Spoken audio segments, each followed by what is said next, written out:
I didn't speak up, but because I didn't know what my rights were. I thought I rented the place, and you know, if the guy heats it, fine. If he doesn't, that's okay too.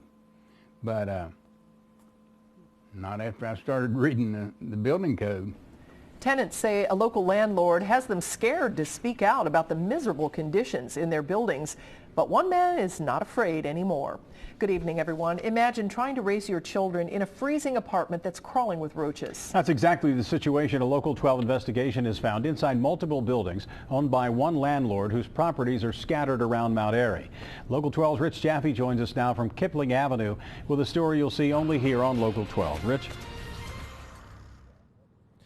Rob, the landlord's name is Vinh Vu. He owns this building you see behind me and a couple more just about a block away from here. More than half a dozen buildings like this in the immediate area. And going inside these buildings, we found that the conditions go from bad to worse. But that said, most of his tenants are afraid to speak up. Inside one of Vinh Vu's apartments on Kipling, we found holes in the walls, cheap patches falling off. The tenants forced to heat with their oven and roaches crawling everywhere. Also here, two women, two young boys, and a baby. They were afraid to talk with us, fearing that Vu would evict them. Ken Nutter used to live in one of Vu's buildings almost around the corner on Flanagan Court. The thermostat was in an unheated basement. Okay. And he kept the thermostat on 45 degrees. Nutter actually recorded the winter temperatures in his apartment for over a year, and his living room usually didn't even make it to 60 degrees. It was about 1 o'clock in the morning. I woke up and it was cold in there, no heat at all. I called his phone. He's got a cell. I called it 3 times, no answer 3 times. So I drove over to his house. I knocked on his door. Him and his wife both came to the door.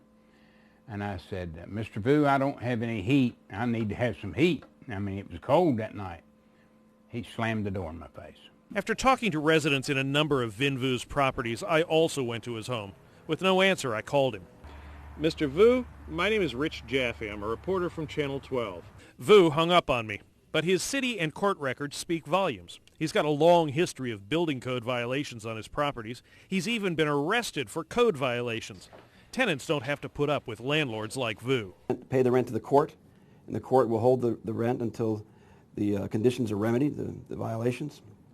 That has to be done through a special process. And they don't have to be afraid. There is also a rule about retaliation, that if a tenant in good standing is made a complaint to a public agency about the housing conditions, that the landlord shall refrain from retaliating against that tenant for a period of 6 months after the complaint is made. Now, Ed Cunningham's building inspectors currently have extensive orders on 4 of Vu's buildings. If he doesn't get things cleaned up in those buildings, he could end up in court or even jail. Now, if you know a landlord like Vu, feel free, give me a call. I'm easy to find. You can call the station. You can find me on Facebook. You can email me. Let us know about it, and we'll see if that landlord can stand up to scrutiny. And speaking of cleaning things up a little bit, hey, Kroger's, we got a bunch of your carts right here in Montford Hills and Kipling. Feel free to come by and help clean up the neighborhood, too. In Mount Airy, that's where I am. Yeah.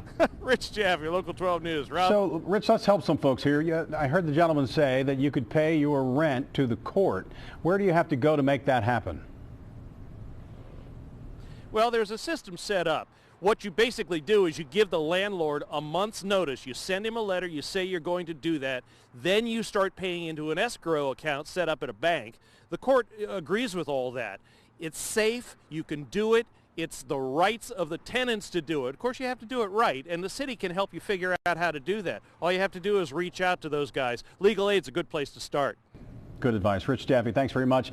Kenneth Nutter did a great job of documenting his landlord problems after putting his rent in escrow. Vu tried to evict him but couldn't do it. Nutter eventually won a court judgment and got all the escrow money back, more than $2,000 returned to him by a judge.